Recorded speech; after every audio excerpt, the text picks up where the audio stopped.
미사일 60발이 쏟아졌는데 96%를 막아냈어요. 그랬더니 중동에서 원유 2,400만 배럴을 보내겠다고 했습니다. 쉽게 말해서 한국이 만든 미사일 하나가 나라 전체의 에너지 안보를 바꿔버린 거예요. 근데 이게 하루아침에 된 게 아니거든요. 50년 전 사막에서 땀 흘리던 한국 노동자들부터 러시아 기술을 뒤집어서 만든 천궁2까지 미사일 한 발이 어떻게 원유 2,400만 배럴이 됐는지 그 이야기를 풀어볼게요. 1973년 한국이 처음 중동 땅을 밟았어요. 사만기업이라는 회사가 사우디아라비아에서 고속도로 공사를 땄거든요. 아롤라에서 바이칸까지 총 164km. 근데 그때 한국이 어떤 나라였냐면 입찰서조차 못 내게 막히는 나라였어요. 자격이 안 된다는 거예요. 돈도 없고 기술도 없고 실적도 없는 나라한테 누가 공사를 맡기겠어요. 그때 정부에서 관료를 보냈더니 돌아와서 뭐라 했냐면 안 됩니다. 사막에 물도 없고 너무 덥습니다. 그런데 기업인을 보냈더니 뭐라 했냐면 세상에 이렇게 공사하기 좋은 나라가 없습니다. 같은 사막을 보고 정반대 답이 나온 거예요. 이 말을 한 사람이 정주영 회장이에요. 박정희 대통령한테 직접 보고를 올린 거거든요. 그리고 1976년에 현대건설이 사우디 주베이 산업항 공사를 따냈는데 이게 규모가 장난이 아니었어요. 총 공사비 9억 3천만 달러. 쉽게 말해서 당시 한국 1년 예산의 25%짜리 공사를 단일 회사 하나가 수주한 거예요. 세계 건설업계에서 20세기 최대의 역사라고 평가받을 정도였거든요. 근데 문제가 많았어요. 사막이니까 물도 없고 낮에는 너무 더워서 일을 못 하잖아요. 정주영 회장이 뭐라 했냐면 더우면 밤에 하면 됩니다. 물이 없으면 석유 실고간 배에 물 갖고 오면 됩니다. 안 되는 이유를 대는 게 아니라 되는 방법을 찾아버린 거예요. 결과가 어떻게 됐냐면 원래 6개월 걸려야 할 공정을 40일 만에 끝내버렸어요. 밤에 횃불 켜놓고 공사했거든요. 한국에서 철제 구조물을 미리 만들어서 배로 실어보내는 방법까지 동원했어요. 사우디 왕실이 이걸 직접 보고 감동한 거예요. 입찰서도 못 내던 나라가 결과물로 존재를 증명해낸 겁니다. 근데 이게 건설만의 이야기가 아니거든요.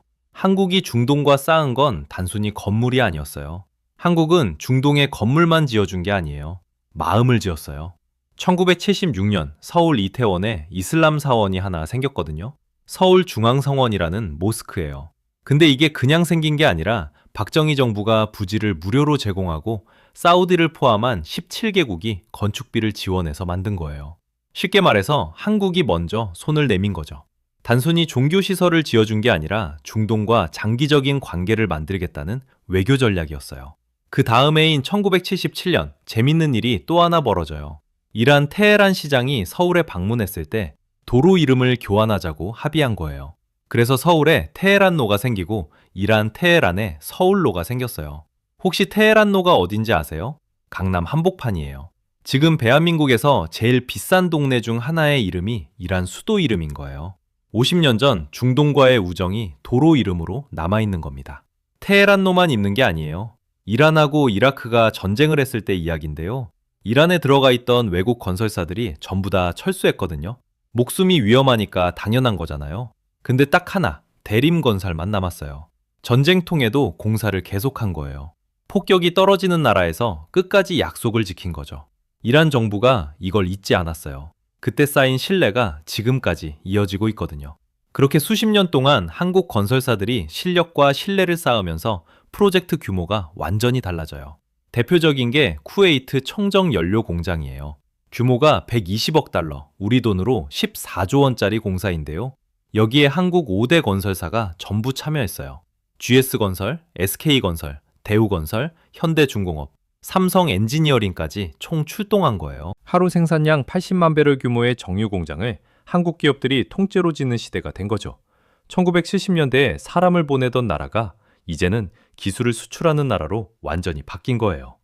그런데 건설만큼이나 뜨거운 분야가 하나 더 있거든요. 요즘 전 세계가 한국을 찾는 진짜 이유, 바로 K방산이에요. 근데 이 이야기를 하려면 좀 옛날로 돌아가야 돼요. 1970년 닉슨 독트린이라는 게 나옵니다. 쉽게 말해서 미국이 이제 너네 나라는 너네가 알아서 지켜라 라고 선언한 거예요. 그러고는 진짜로 주한미군 7사단 2만여 명을 뺐어요. 일방적으로요. 박정희 대통령이 바로 국방과학연구소에 지시합니다. 유도탄 만들어라. 그래서 1978년에 백곰 미사일이 나와요.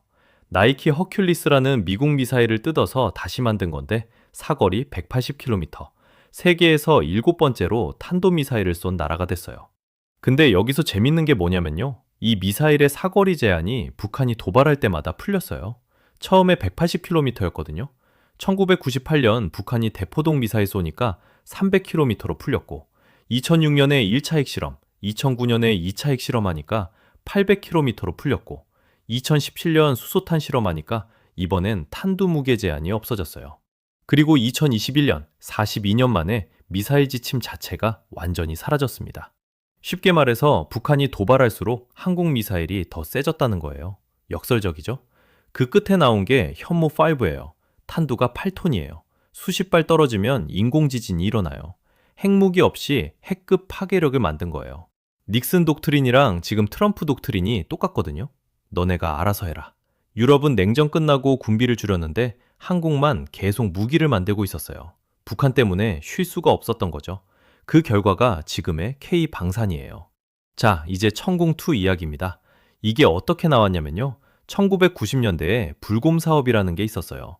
러시아가 한국에 빚이 14.7억 달러 있었는데 돈이 없으니까 군사기술로 갚은 거예요. 여기서 S-300이라는 러시아 미사일의 핵심 기술을 가져왔어요. 콜드런치라고 가스 압력으로 미사일을 먼저 튕겨 올린 다음에 공중에서 불을 붙이는 방식이에요. 이러면 발사대가 안 망가지니까 연속으로 쏠 수 있고 360도 어디든 쏠 수 있거든요. 여기에 미국 패트리어트에 시커 기술을 더했어요. 시커는 미사일 앞에 달린 눈이에요. 날아오는 적 미사일을 찾아서 쫓아가는 장치죠. 러시아 몸통에 미국 눈을 달았다고 보시면 돼요. 양쪽의 장점만 가져온 거예요. 개발 시작부터 완성까지 30년 걸렸습니다. 2026년 3월 드디어 실전이 왔어요. 이란이 UAE에 탄도미사일 60여 발을 쏟아부었는데 천궁2가 96%를 막아냈어요. 순항미사일은 8발 전략 요격 100%예요. 총알로 총알을 맞추는 건데 그걸 해낸 거예요. 패트리어트가 독점하던 중동 방공시장의 판도가 한 번에 뒤집힌 겁니다. 가격이요? 패트리어트 한 발이 50억에서 60억 원인데 천궁2는 15억에서 25억 원이에요. 3분의 1 가격에 성능은 실전에서 증명됐으니까요. UAE 반응이 어땠겠어요? 기보유한 30기 요격탄 추가 공급해달라. 원유 600만 배럴 긴급으로 보내겠다. 거기에 1800만 배럴 더 합의하겠다. 총 2400만 배럴이에요. 방산 수출 숫자를 보면 더 놀라워요. 2006년에 2.5억 달러였거든요. 2026년 기대치가 377억 달러예요. 20년 만에 150배가 된 거예요. 근데 이 성공이 마냥 좋기만 한 건 아니에요. 이 성공 뒤에 숨겨진 함정이 하나 있어요. 나쁘다. 한국이 잘한 게 나쁘다는 게 아니에요. 기술을 너무 잘 가르쳐주면 나쁘다는 거예요. UAE 인공위성 이야기를 해볼게요.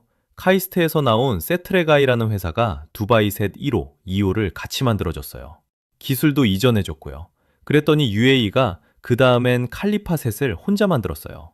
그러더니 나사랑 손잡고 화성 탐사선 아마를 쏘아 올렸어요. 2021년에 화성에 도착했습니다. 일본은 기술을 안 줬거든요. 한국은 줬어요. 그래서 UAE가 한국을 선택한 거예요. 근데 기술을 다 배우고 나니까 어떻게 됐겠어요? 더 윗단계 파트너인 나사로 갈아탄 거예요. 한국은 졸업당한 겁니다. 지금 중동의 화두가 뭔지 아세요? 돈만 내지 않는다. 기술을 다오. 천궁2도 세계국에 수출됐잖아요.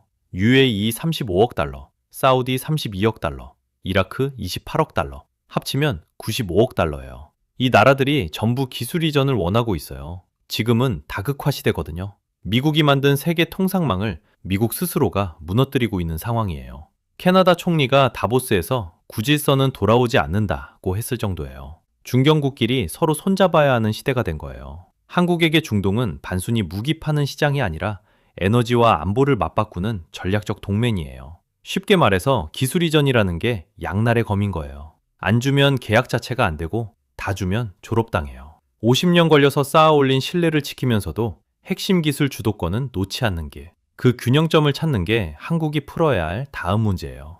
50년 전엔 입찰서조차 못 내게 막혔던 나라였어요. 사막에서 땀 흘리며 건설로 신뢰를 쌓고 방산으로 판을 뒤집었더니 미사일 하나가 원유 2,400만 배럴이 됐습니다. 우연이 아니에요. 50년 동안 한 걸음씩 쌓아온 결과예요. 하지만 기술을 주면 졸업당한다는 건 이미 한번 겪었잖아요. 쌓는데 50년 걸린 관계를 지키면서도 기술 주도권은 놓지 않는 것. 그 균형까지 기억해야 진짜 다음 50년도 갈 수 있지 않을까요?